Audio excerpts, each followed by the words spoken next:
जय श्री कृष्णा गाइस। पिता के हाथ पकड़ कर रखोगे तो किसी के पैरों को पकड़ने की जरूरत नहीं पड़ेगी। तो चलिए कहानी को शुरू करते हैं। कहानी का शीर्षक है पिता के पुराने उसूलों की मान्यता। पिताजी ने मेरे लिए किया ही क्या है। पार्क में सैर करते हुए रमाकांत जी के कानों में अनायास ही बेटे द्वारा कहे गए शब्द गूंज रहे थे और दिमाग में केवल एक ही विचार, आखिर क्या कमी छोड़ दी हमने अपनी परवरिश में, अपने प्यार में, जो हमारे बेटे ने अपने मुंह से ये शब्द निकाले। एक ही पल में उसके बचपन की सारी मीठी यादों को उसने चकनाचूर कर दिया, जिन्हें याद करके हम आज तक खुश हुआ करते थे। अरे, मैं तो गर्व कर रहा था अपने आप पर कि मैंने अपने बेटे को पढ़ा लिखा कर इस काबिल बनाया कि वह आज इतनी बड़ी कंपनी में मैनेजर है।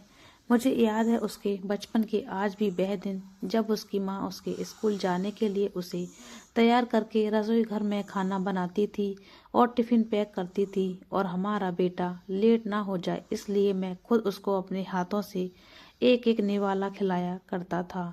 कितना बहला फुसला कर उसे हर तरह के बहकावे में लाकर खाना खिला दिया करता था, और जब वो खाना खा लेता था तब मैं अपनी जीत की खुशी में कितना मुस्कुराया करता था। कितना प्यार लुटाते थे हम अपने बेटे पर। लेकिन केवल एक वाक्य के साथ उसने एक ही पल में सब कुछ खत्म कर दिया। पार्क से घर तक के रास्ते में सारी बातें सोचते सोचते रमाकांत जी कब घर पहुंच गए उन्हें पता ही ना चला। घर पर पहुंचकर न्यूज़पेपर उठाते हुए अपनी पत्नी को आवाज लगाई, अरे जानकी, एक कप चाय तो लेकर आओ, आज बहुत थक गया हूँ। इतने में कुकर की सीटी बजी और उनकी आवाज वहीं दब गई। शायद जानकी ने सुना नहीं। यह सोचकर रमाकांत जी रसोई घर में गए तो देखा उनकी पत्नी जानकी भी अपने ही विचारों में गुम थी। अपनी पत्नी की उदासी का कारण जानते थे रमाकांत जी। उनकी चुप्पी तोड़ने के इरादे से बड़े ही उल्लास भरे स्वर में बोले, अरे जानकी जी, आज चाय देने का इरादा है या नहीं?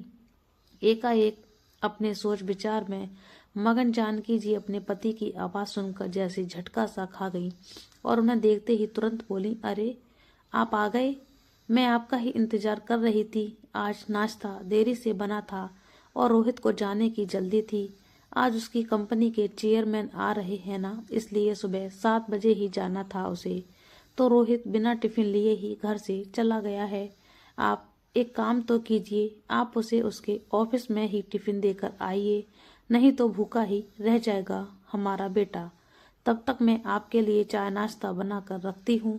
रमाकांत जी ने न्यूज़पेपर वहीं रख दिया और कुछ ही देर में नहा धोकर तैयार हो गए।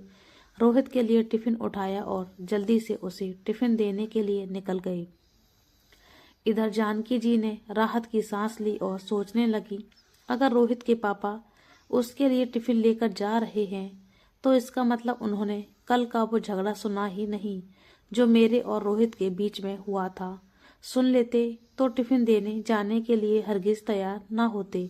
मैं तो बिना सिर पैर के ही चिंता कर रही थी।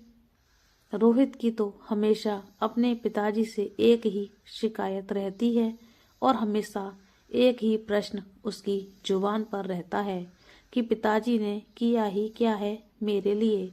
एक शिक्षक बन के कौन सा पहाड़ तोड़ लिया उन्होंने। अपने बेटे की छोटी छोटी ख्वाहिशें को भी पूरा ना कर सके। मेरा मित्र सोहन कितनी ऐसो आराम भरी जिंदगी जी रहा है। क्या बड़ा आलीशान बंगला बना कर दिया है उसके पिताजी ने उसे। और मेरा दूसरा मित्र विशाल, जिसके पिताजी बिजनेसमैन हैं, उसके पिता ने उसे बड़ी कार खरीद कर दी है। पिताजी की नौकरी में तो हम 2 कमरों के किराए के मकान में ही रह पाए।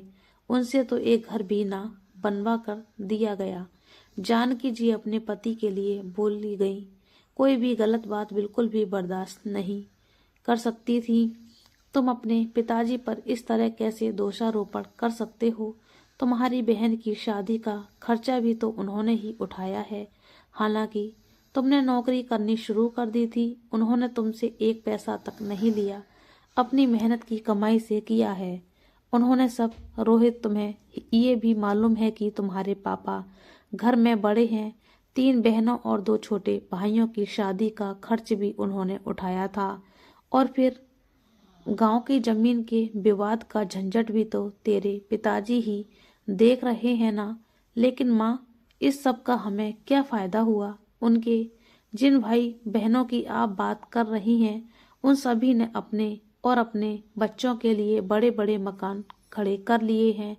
उन्होंने कभी सोचा कि उनके जिस बड़े भाई ने उनके लिए इतने कष्ट उठाए, उसने एक छोटा सा मकान भी नहीं बनाया? अपने बच्चों के लिए क्या उनका फर्ज नहीं बनता था कि अपने बड़े भाई को भी एक मकान बनवा कर दे दें?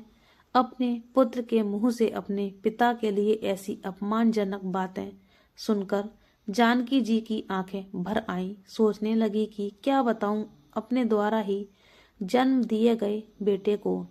आजकल के बच्चे क्या जानेंगे अपने पिता के उसूलों और कर्तव्यों के बारे में। अपनी आंखों के आंसू पोंछते हुए बोली, बेटा, मैं तो केवल इतना जानती हूँ कि तुम्हारे पापा ने जीवन भर अपना कर्तव्य निभाया है। अपने भाई बहनों से कोई आशा नहीं रखी और ना ही उन्होंने कभी तुमसे कुछ मांगा है। इस पर रोहित बोला, ठीक है, पापा ने जो किया सो किया, लेकिन कम से कम जब हजारों बच्चों को ट्यूशन्स लेते थे तो उनसे तो फीस ले सकते थे ना।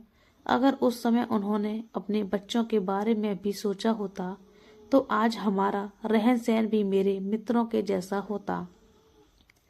आजकल के शिक्षकों को देखो, बड़े बड़े बंगले खड़े किए हुए हैं और शानदार गाड़ियों में घूमते हैं। तुम्हारी बात सही है बेटा, लेकिन तुम्हारे पापा के कुछ उसूल थे। उनके लिए ज्ञान प्रदान करने का महत्व व्यवसाय से कहीं बढ़कर था। उनके इन उसूलों के कारण वे दूर दूर तक जाने जाते थे। कितनी प्रसिद्धि होती थी तुम्हारे पिताजी की, कितने पुरस्कार मिले उन्हें, कितनी इज्जत की जाती थी उनकी। लेकिन ये सब बातें तुम्हारी कल्पना से बाहर हैं। तुम ये सब नहीं समझोगे। इस पर रोहित नाराज होते हुए बोला, क्या चाटना है उन पुरस्कारों को माँ? ऐसे पुरस्कारों से घर नहीं बनते। वह सामने देखिए पड़े हैं उनके पुरस्कार धूल खाते हुए। कोई नहीं पूछता ऐसे पुरस्कारों को आज के जमाने में। और जिस इज्जत की आप बात कर रही हैं, क्या वह इज्जत हमें मकान बना कर देगी?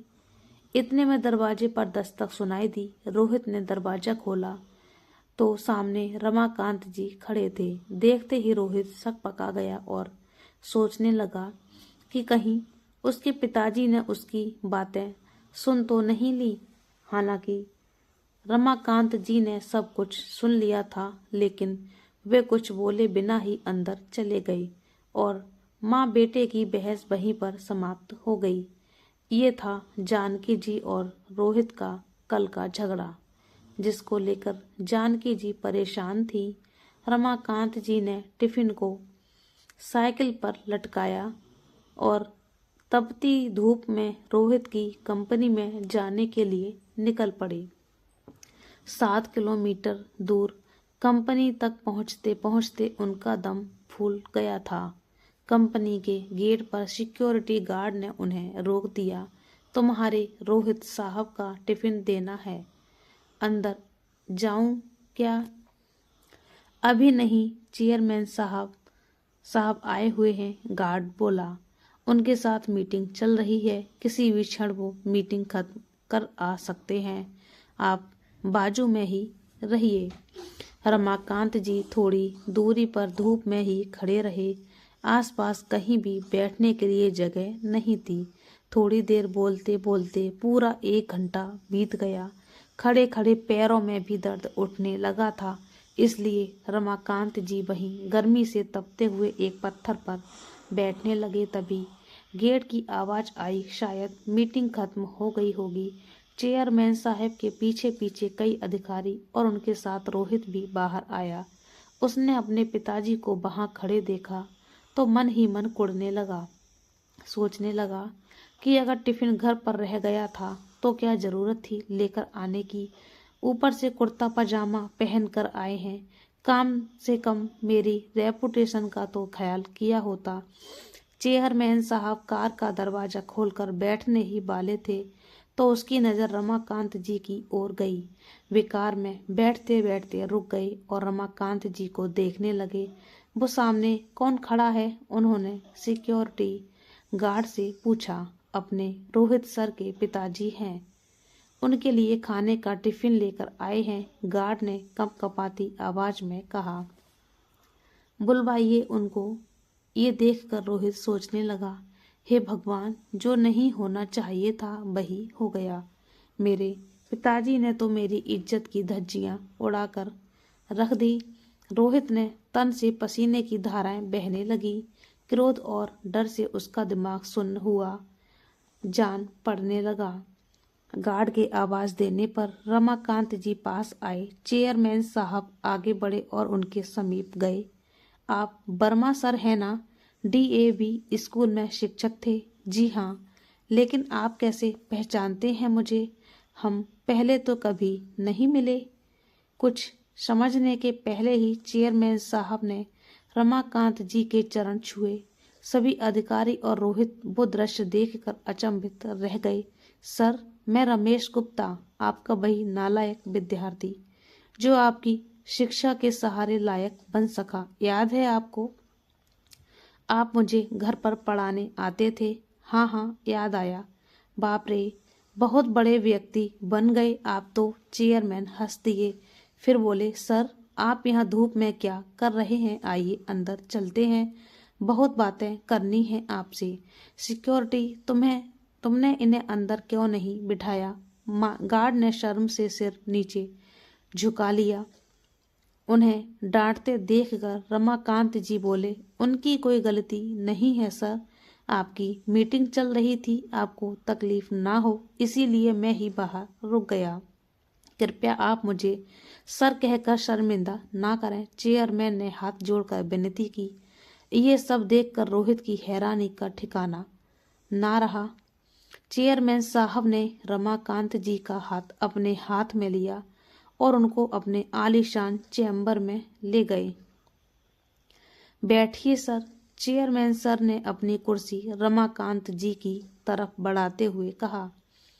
नहीं नहीं, वो कुर्सी आपकी है, रमाकांत जी ने शक पकाते हुए कहा। सर, आपके कारण वो कुर्सी मुझे मिली है तो पहला हक आपका है। चेयरमैन साहब ने जबरदस्ती से उन्हें अपनी कुर्सी पर बिठाया।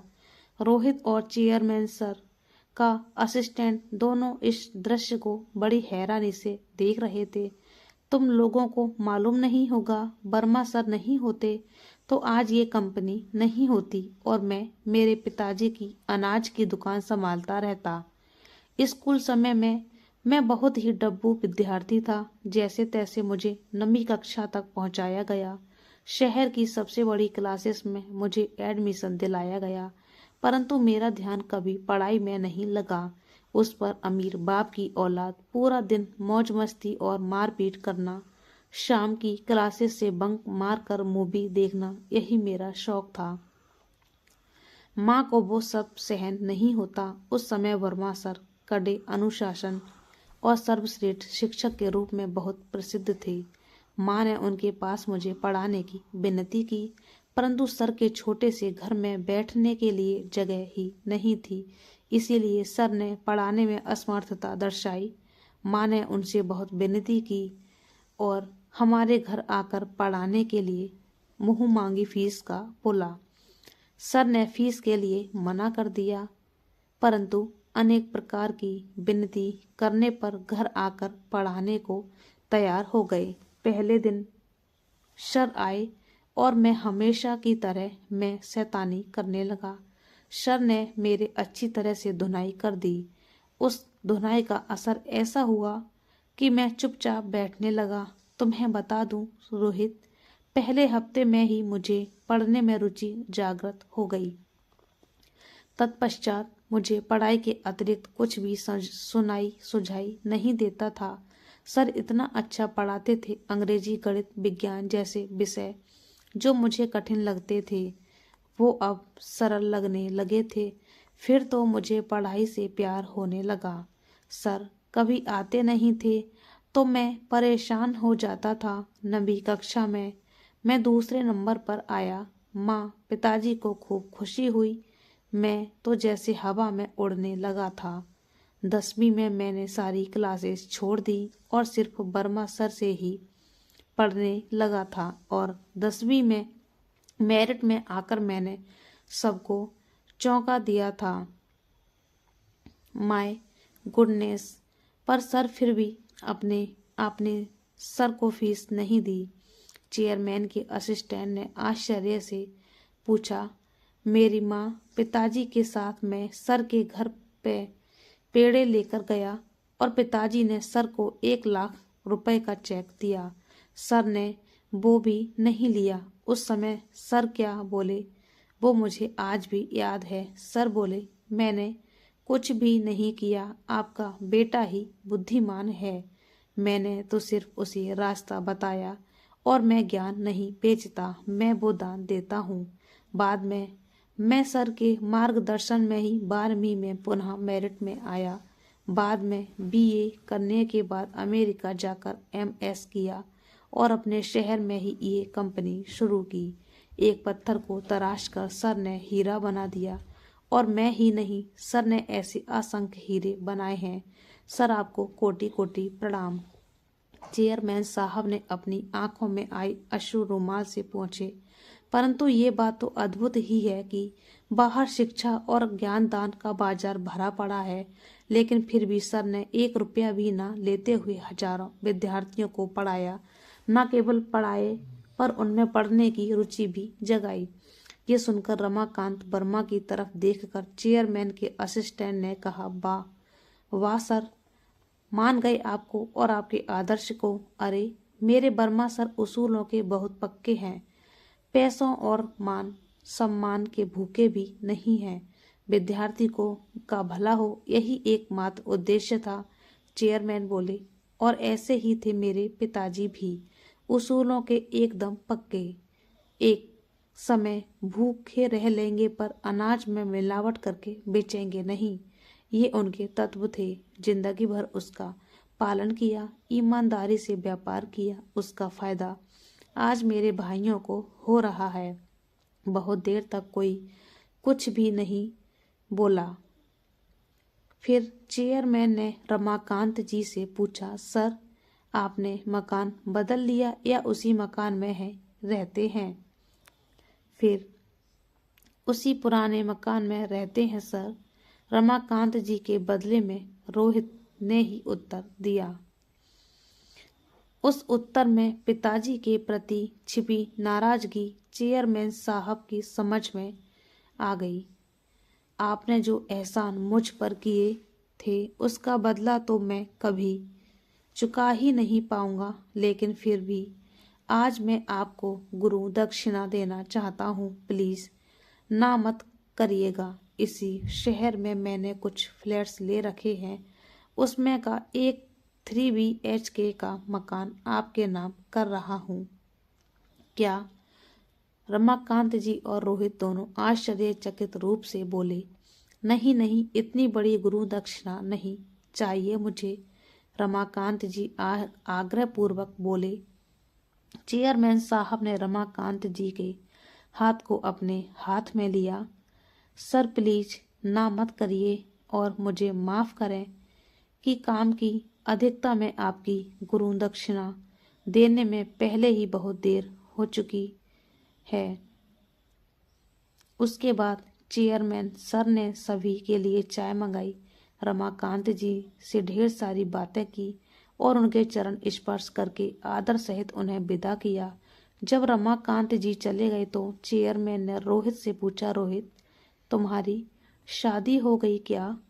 नहीं सर, पक्की हो गई है, और जब तक रहने को अच्छा घर नहीं मिल जाता तब तक शादी नहीं हो सकती, ऐसी शर्त पर मेरे ससुर जी ने रखी होने से अभी तक शादी की डेट फिक्स नहीं की है। तो फिर हॉल भी बुक नहीं किया। चेयरमैन ने फोन उठाया और किसी से बात करने लगे। समाधान कारक चेहरे से फोन रखकर धीरे से बोले, अब चिंता की कोई बात नहीं, तुम्हारे मैरिज गार्डन का काम हो गया हेरिटेज लॉन्स तो मालूम ही होगा। सर वह तो बहुत महंगा है। अरे तुझे कहाँ पैसे चुकाने हैं? सर के सारे विद्यार्थी सर के लिए कुछ भी कर सकते हैं। सर के बस एक आवाज देने की बात है, परंतु सर तन तत्वनिष्ठ हैं, वैसा करेंगे भी नहीं। इस लॉन्च का मालिक भी सर का ही विद्यार्थी है। उसे मैंने सिर्फ बताया, सिर्फ हॉल ही नहीं, भोजन सहित संपूर्ण शादी का खर्चा भी उठाने की जिम्मेदारियां ली हैं उसने। वह भी स्वयं खुशी से। तुम केवल तारीख बताओ। बहुत बहुत धन्यवाद सर। रोहित अत्यधिक खुशी से हाथ जोड़कर बोला, धन्यवाद मुझे नहीं, तुम्हारे पिताश्री को दो रोहित। ये सब उनके उसूलों का ही परिणाम है। और मुझे एक वचन दो रोहित, सर के अंतिम सांस तक तुम उन्हें अलग नहीं करोगे और उन्हें कोई दुख भी नहीं होने दोगे। मुझे जब भी मालूम चला कि तुम उन्हें परेशान कर रहे हो तो न केवल इस कंपनी से निकाल दूंगा, बल्कि पूरे शहर भर में किसी भी कम स्थान पर नौकरी करने लायक नहीं छोड़ूंगा। ऐसी व्यवस्था कर दूंगा। चेयरमैन साहब कठोर शब्दों में बोले।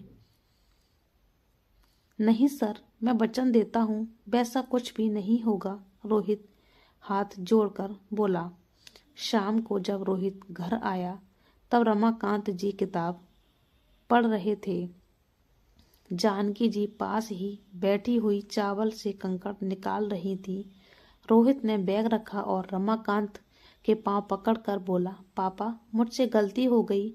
मैं आपको आज तक गलत समझता रहा। मुझे पता नहीं था पिताजी कि आपके उसूलों का इतना महत्व है, आपका व्यक्तित्व इतना महान है। कल ही मैंने आपके बारे में माँ को कितना अनाप शनाप बोला, आप नहीं जानते। इसके लिए भगवान मुझे कभी माफ नहीं करेगा। मुझे मालूम है बेटा, मैंने दरवाजे के बाहर खड़े हुए सब सुन लिया था, फिर भी आप मुझे टिफिन देने आए। रोहित की आंखें आंसुओं से डबडबा गई। कुछ कहने के लिए उसे शब्द नहीं मिल रहे थे। रमाकांत जी ने उसे उठाकर उसे अपने सीने से लगा लिया। आज रोहित को अचानक क्या हुआ है, जानकी जी को समझ में नहीं आ रहा था, परंतु कुछ अच्छा घटित हुआ है। इसीलिए पिता पुत्र में प्यार उमड़ रहा है। ये देखकर उनके नैनों से भी कुछ बूंदें गाल पर लुढ़क गईं। तो दोस्तों, ये कहानी आपको कैसी लगी हमें कमेंट करके बताएं। आप हमारे चैनल पर नए हैं तो हमारे चैनल को सब्सक्राइब कर लीजिए और साथ में बेल आइकन को दबा दीजिए ताकि हमारी वीडियो आप तक पहुंचती रहे। कहानी को पूरा देखने के लिए दिल से धन्यवाद। जय श्री कृष्णा। राधे राधे।